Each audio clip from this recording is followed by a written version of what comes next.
ఇది ఇప్పటి వరకు మనం వారి సొంత కుటుంబాల్లో జరిగిన ఆ యొక్క పరిస్థితులు మనం చూస్తాం. ఇక్కడ ఒకే కుటుంబం కాకపోయినా, ఒక రక్తంలో పుట్టిన వారు కాకపోయినా, రక్త సంబంధులు కాకపోయినా, ఒక ఊరు వారు కాకపోయినా, ఒక ప్రాంతం వారు కాకపోయినా, ఒక కుటుంబము ముందుస్తున్నారు. ఒక కుటుంబాన్ని ముందుస్తున్నారు. ఆ కుటుంబము ఎవరి కుటుంబం అంటే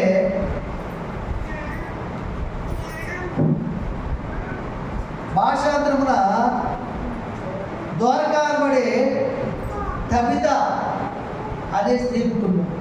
ఆమె పేరేంటి? భాషాంతరం ద్వారకా అని పిలిచేవారు. అంటే తబిత అనే పేరుకి అర్థం ఏంటంటే ద్వారక. ఆమె పేరు తబిత. ఆమె ఏ ప్రాంతం కలిగింది?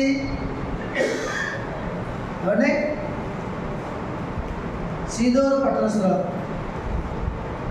ఆమెకు భర్త లేడు, చనిపోయాడు, పిల్లలు లేరు, బంధువులు ఎవరు చాలది లేదు. ఆమెకు ఉన్నదల్లా దేవుని అందరి విశ్వాసము, ప్రార్థనా జీవితము, ఒక చిన్న చేతి పని. ఏంటో చేతి పని అంటే బట్టలు కుట్టే పని. టైలరింగ్ అంటారు ఈరోజు ఇంగ్లీష్లో. అంటే బట్టలు కుట్టే పని అని చేతిలో ఉందండి. ఆమె జీవనాధారం ఆ బట్టలు కుట్టుకుని బ్రతుకుతుంది. ఆ రోజుల్లో మిషన్లు ఉన్నాయా? లేదా ఇలాగా పాల్గొట్టి ఇలాగా తొక్కుపడితే తిరిగేసి కరెంట్ మిషన్లు ఉన్నాయా? మిషన్లు లేవు, కరెంటు మిషన్లు లేవు, కత్తులు లేవు. ఏవో చిన్న చిన్న చాకులు పెట్టి ఆ కొలతలు తీసుకుని కట్ చేసి ఆమె చేతి కుట్లేసి బట్టలు కుట్టి లేడీస్కి జాకెట్స్, బ్లౌజెస్ అన్ని కుట్టి వాళ్ళు ఇచ్చిన కొద్ది డబ్బులతో బ్రతికేది. ఇలా బ్రతుకుతూ ఆమె జీవితంలో దేవుడు ఆమె ఇచ్చిన విశ్వాసాన్ని బట్టి, ప్రార్థనా జీవితం బట్టి ఒక ఆలోచన కలుగు చేశాడు దేవుడు. ఏం ఆలోచన కలుగు చేసిందంటే, నా జీవితంలో చాలా సంవత్సరాలు బంధువుల కోసం జీవించాను, బంధువుల కోసం మేలు చేశాను, రక్త సంబంధుల కోసం జీవించాను, వాళ్ళకి మేలు చేశాను. ఏమంటే నా సొంత వారి కోసం జీవించాను, వాళ్ళకి మేలు చేశాను. ఇప్పుడు ఎవరు నాతో లేరు, బంధువులు నాతో లేరు, నా పరిస్థితులు మారినప్పుడు రక్త సంబంధులు నాతో లేరు, నా వారు అనుకునేవారు ఎవరు లేరు. కాబట్టి నా వారు అనుకునే వారిని కొందరిని నేను సంపాదించుకోవాలి, వాళ్ళ కోసమే జీవించాలి అనే ఆలోచన ఆమెకు వచ్చింది. ఏమొచ్చింది ఆమెకు ఆలోచన?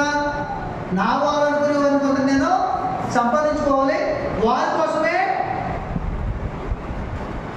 ఈ యొక్క ఆఖరి జీవితాన్ని అర్పించాలి, అంతిమ జీవితాన్ని అర్పించాలి అనే ఆలోచన చూసుకుని ఆమె బట్టలు కుట్టుకుంటూ కొంచెం సంపాదిస్తూ, ఎవరైతే ఆమె నివసిస్తున్న మండలంలో, పరిసర ప్రాంతంలో, జిల్లాలో ఇలాగా కుమార్తెలు లేక నానెవరెవరు శారదీగా, అనాథలుగా, విధవరాలుగా ఎవరైతే బాధతో, వేదంతో కన్నీరు కాచి ఆకలేసినప్పుడు నాకు భర్త ఉంటే ఇప్పుడు అన్నం పెట్టడా, నాకు పిల్లలుంటే పిలుచుకొని అన్నం పెట్టడా, ఇదిగో నాకు బాగున్నప్పుడు జ్వరం వచ్చింది ఒక ట్యాబ్లెట్ తీసుకొచ్చి వేయరా అని వారి వేదన ఉన్నప్పుడు, రోగం ఉన్నప్పుడు, ఆకలితో ఉన్నప్పుడు, వారి ఆత్మనాదాలు ఎవరైతే వినిపించి దేవుడు స్తుతిస్తున్నారో, ఇలాంటి వేదనలు ఉన్నారో వారిని ఇంటింటికి వెళ్ళి బట్టలు కొట్టడానికి బట్టలు తెచ్చుకునే సమయంలో ఎవరింట్లో ఎవరున్నారో, ఏ ఇంట్లో ఎవరున్నారో, ఏ ప్రాంతంలో ఎవరున్నారో ఆమె గమనించి, గ్రహించి, పరిశీలన చేసి వారిని ఆమె ఎదురు తెచ్చుకుంది. దేవుని స్తోత్రం. వారి ఎదురు తెచ్చుకుంది. ఇలాగ ఇంచుమించు ఒక 15-20 మంది స్త్రీల దాకా పూజ చేస్తుంది. అంతకంతకి దేవుడు ఆ ఆశని నెరవేర్చడానికి తన ఆదాయాన్ని ఏం చేస్తున్నాడంటే అభివృద్ధి చేస్తున్నాడు. ఎక్కువ బట్టలు తీసుకొచ్చిస్తున్నారు, తను కష్టపడి కొడుతుంది. వీళ్ళు కూడా వచ్చినటువంటి స్త్రీలు ఆ డబ్బుతోటి వాళ్ళకి భోజనం పెడుతుంది. ఉదయాన్నే టిఫిన్ పెడుతుంది, మధ్యాహ్నం భోజనం పెడుతుంది, రాత్రి భోజనం పెడుతుంది, వారి బట్టలు కూడా సంస్థను సమకూరుస్తుంది. పొద్దున్నే ప్రార్థన నడుపుతుంది, ప్రార్థన చేసి ప్రతి ఒక్కరు టిఫిన్ పెడుతుంది. చేయలేని వారికి మళ్ళా మరుసటి రోజు పెడతానని చెప్తుంది. అలాగా భక్తి నేర్పించి దేవుని మీద ఆధారపడే జీవితాల వారికి నేర్పించింది. దేవుని స్తోత్రం. దేవుని మీద ఆధారపడే జీవితాలను నేర్పించాలి మనం, మన పిల్లలకు కానీ మన కుటుంబానికి కానీ.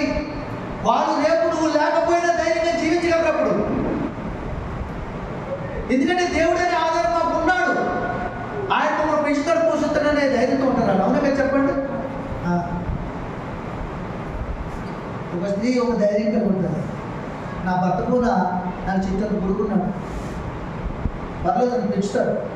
ఉంటుందా ఉంటుందని చెప్పండి. ఉంటుందా అట్టాడున్నమ్మా ఉంటావే. ఎందుకంటే పోయినోటి ఎలాగ తీసుకురాలేము, దేవుడు ఆధారం ఇచ్చాడు కదా. అలాగే మనం చనిపోయిన మన పిల్లలు దేవుడి మీద ఆధారపడే జీవితాన్ని మనం నేర్పితే వాళ్ళెవరికి భయపడరు, వెంగపడరు, ధైర్యంగా జీవిస్తారు. దేవుని స్తోత్రం. ఆమెది నేర్పించింది వాళ్ళకి. ఊరికే గోపెట్టడానికి మెప్పుడు పోతున్న పిల్లలు వాళ్ళకి నేర్పించింది.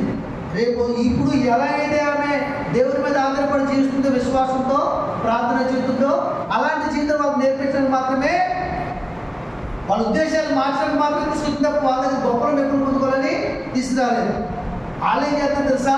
ఈ ప్రార్థన జీవితంలో గడుపుతూ ఆమెను సంతోషపరుస్తూ, ఆమెను ఆనందపరుస్తూ, మధ్యాహ్నం ప్రార్థన, పొద్దున ప్రార్థన, పాటలు, ఆరాధన అన్నీ చేసుకుంటూ ఆమె తృప్తిపరుస్తూ, ఆమె కష్టం ఎందుకు పెడుతున్నారని ఆలోచన రాకుండా దేవుడిని భయపరుస్తూ సంతోషపరుస్తూ ముందుకు సాగిపోతున్నారు. ఆమె ముట్లేసిస్తే వీళ్ళు కాజాలు లేకుండా. కాజాలు అంటే ఏంటి? మడత కాజాలా, కాకినాడ కాజాలా? ఏమండి కాజాలు అంటే ఏంటి అబ్బాయి? మడత కాజాలు, కాకినాడ కాజాలా, మాసాల కాజాలా? కాజాలు అంటే సట్టలు, బటన్స్. కొంతమంది గుండీలు అంటారు. ఇట్లా గోల్డ్ వాసన ఆవిడ కుడుతుంటే చేతుకుట్లు వీళ్ళు ఈ యొక్క బటన్స్ వేస్తున్నారు, అలా సాగిస్తారు. అలా జరుగుతున్న చాలా అభివృద్ధి అయింది కుటుంబం. చాలా కుటుంబాలు బతికలు ఉన్నారు, ప్రేమగా ఉన్నారని సాగిపోతుంది. ఈ సమయంలో దేవుడు ఆమె పిలుచుకున్నాడు. ఎవరిని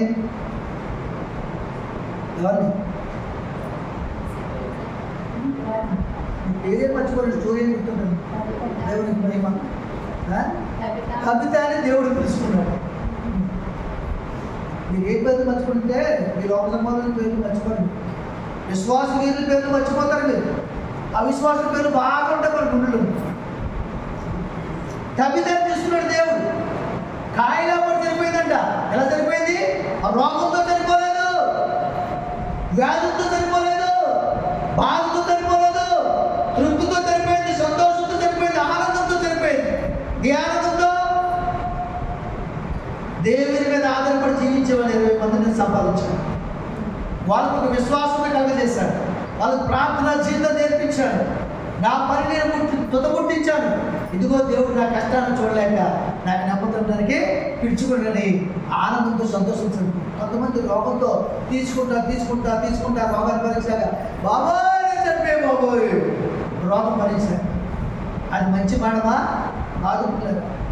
కొంతమంది విషం తాగి ఆ విషం ఇచ్చే బాధను తట్టుకోలేక నన్ను బ్రతికించరా బాబోయ్ ఎవరు ఖర్చు పెట్టి తాగడం మాత్రం పడగ తాగేశారు. ప్రాణం పోయేటప్పుడు అరుస్తారమ్మా, అమ్మా అరుస్తారు, చెప్పండి అమ్మా, అరుస్తారండి. అది మంచి మాటమా? తనకు తాను తెచ్చుకున్న మనం దేవుడు ఇచ్చిన మనమే మంచిది. కాబట్టి యెహోవా భక్తులు మనమైన దృష్టికి విలువైనది, ఘనమైనది. దేవునికి మహిమ కలుగుతారు. ఆనందిస్తుంది. చాలా కుటుంబం చూడండి. కుటుంబం రక్త సంబంధులు కాదు, కడుపు కుటుంబాలు కాదు, బంధువులు కాదు, అక్కడక్కడ చేరి ఐక్యత కలిగి దేవుని ప్రేమలో నడిచిన కుటుంబం నిజమైన కుటుంబం ఇదే. మన బంధువులు రక్త సంబంధులు ఏం చేస్తారంటే మన మనదినంలో ఏడుస్తారు. వారు కాకపోతే హక్కు కోసం కొట్లాడుకుంటారు, గొడవలాడుకుంటారు, కుటుంబాన్ని బయటకు ఇస్తారు. ఎలాంటి బిడ్డలు కన్నాడు బాబోడని ఆ తండ్రికి తల్లికి అవమానం తీసుకుంటారు. కార్యం జరగకముందే స్థుతికుడిని పెట్టుకుంటారు. కానీ ఆ కుటుంబం ఏం చేసింది తెలుసా? కృతజ్ఞత కలిగి వాళ్ళు ఏడవలేదండి. అక్కడ వాళ్ళు చేసిన పని ఏం తెలుసు? మన విశ్వాసం ఒక అలాంటి భక్తి నేర్పించింది. ఆమె ముందు క్రైస్తవ కార్యక్రమాన్ని మొదలుపెట్టారు. చక్కగా స్నానం చేయించారు, మంచి బట్టలు పెట్టారు, కింద గదిలో తీసుకెళ్ళి మేడగదిలో పెట్టారు. కొందరు పేతురు గారి ప్రాంతంలోకి వచ్చి సువార్త ప్రకటనతో కలిసి కొందరు వెళ్ళి, అయ్యా మా ఆధారము రోజు మా దగ్గర లేదయ్యా, అయినను మాకు సంతోషమే, ఎందుకంటే దేవుడే మాకు ఆధారమని నేర్పించింది, అయినను అప్పుడు కోల్పోవడం మేము ఇష్టపడలేదయ్యా, మా హృదయం ఒప్పుకోవట్లేదయ్యా, దయతో మాకు వచ్చి మీరు ప్రార్థన చేస్తే ఆమె బ్రతుకుతున్న విశ్వాసం మాకు ఉంటుందా, ఒక్కమారు వచ్చి మీరు దేవుని ప్రేమని కృపని మాకు వెల్లడిపరిచిన చేతులకు నమస్కరించి బ్రతుమార్పుని పేతురు గారు తెచ్చుకున్నారు. పేతురు గారు వచ్చి ఏం చేశారంటే సరాసరి మేడగదిలోకి వెళ్ళిపోయి వాళ్ళు సిద్ధపరిచిన విధానం చూశారు, వాళ్ళ విశ్వాసాన్ని చూశారు. సర్వసాధారణంగా చచ్చిపోయిన వాళ్ళ దగ్గర ఏమంటారండి, ఏమంటారు, ఏడ్చుకుంటూ ముఖాలు చిన్నపుచ్చుకుని విచారంగా పెట్టుకుని దుఃఖసాగరం మునిగిపోయి ఏడుస్తారు. కానీ నిజానికి విశ్వాసం అయితే ఈమె దేవుని రాజ్యంలోకి వెళ్ళి నమ్మకం ఉంటే రేపు పొద్దున మేము ఆమెను చూస్తాము, ఈ మొదటి మనం పొందితేనే పునరుద్ధరణ జీవనం పొందుకుంటాం, రెండో మరణాన్ని జయిస్తాం అని నమ్ముకుంటే ఏడుస్తారా? మాట్లాడబాబు మనకి ఒక భయం, ఏడుస్తారా? విశ్వాసం ఉంటే ఆడరు, విశ్వాసం లేనప్పుడు అవిశ్వాసం లేని కూడా ఏడుస్తున్నారు. దానికి ఒక మంచి మాట చెప్తానండి. ఈరోజు మన పిల్లలు మనం చక్కగా బిర్యానీ చేసి తిన్నాం, తర్వాత ఐస్ క్రీమ్ తిన్నాం, తర్వాత సరదాగా కాసేపు మాట్లాడుకున్నాం, పండుకున్నాం. రేపు పొద్దున్న నీ పిల్లలు ఇస్తారా లేరా? ఇస్తారనే కదా సంతోషంగా లేచి దేవుని స్తుతించి ఆరాధిస్తావు. కానీ రాత్రి పడుకున్నారు కాబట్టి పడుకుని కనిపించిన పిల్లలు ఇస్తారో లేదో బాబు చెబుతావా? ఎందుకంటే రేపు పొద్దున్న నీ పిల్లలు చూడగలనుకుంటుంది, ఈ దేవుడు గొప్పవాడు నమ్ముకుంది, నీ కుటుంబాన్ని చూసే భాగ్యాన్ని నీ కూడా కలగజేత నమ్ముకుంది. కాబట్టి నువ్వేడు నమ్మకం ఉంది, ఇస్తారు రేపు.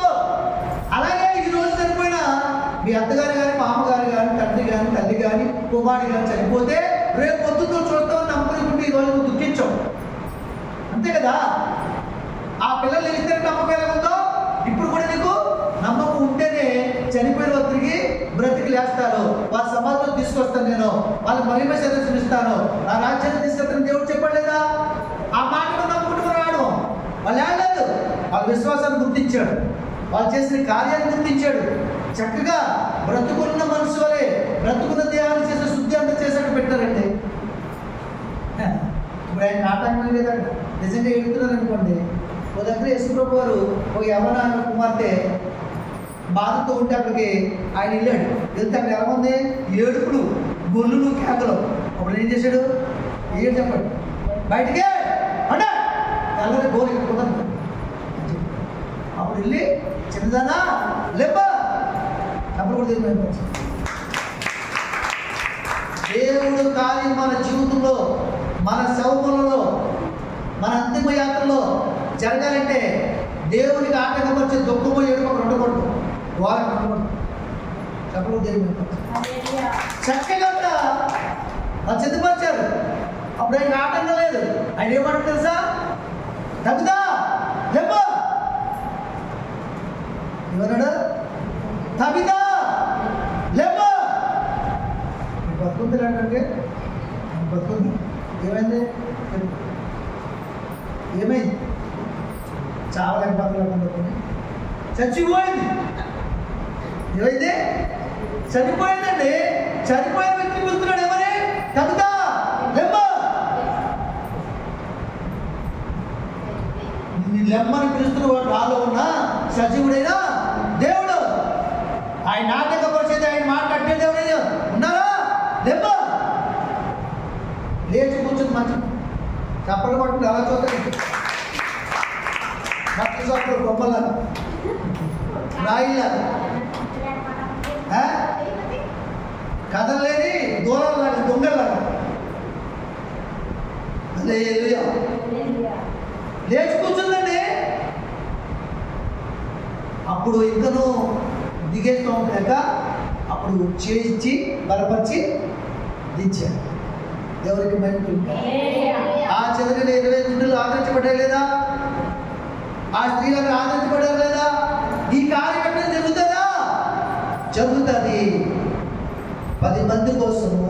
10 మందిని భక్తిలో నడిపే మీ ఆత్మీయ జీవితము ఎవరైతే కలిగి ఉంటారో, ఎవరైతే 10 మంది కోసం ఆరాటపడతారో, శ్రమలో ఉన్నవారిని, ఇబ్బందులు ఉన్నవారిని, ఇరుకులో ఉన్నవారిని విడిపించడానికి వారి కష్టార్జితాన్ని అర్పణ చేస్తారో, ఎవరైతే ప్రార్థనా జీవిత విశ్వాసం నేర్పుతారో వారి బిడ్డలకి, వారి కుటుంబాలకి, వారి సంఘానికి ఇటువంటి భక్తి జీవితం నేర్పుతారో వారు ఎప్పుడూ మన మధ్య జీవించే ఉంటారు. వారి వరకు మాట్లాడుకుని మనం ఉండలేము. చెప్పలేదు దేవుడు. వారు చనిపోయిన దేవుడు బ్రతికిస్తాడు. వారి జీవితాలు చిత్రమైపోతే తిరిగి కడతాడు.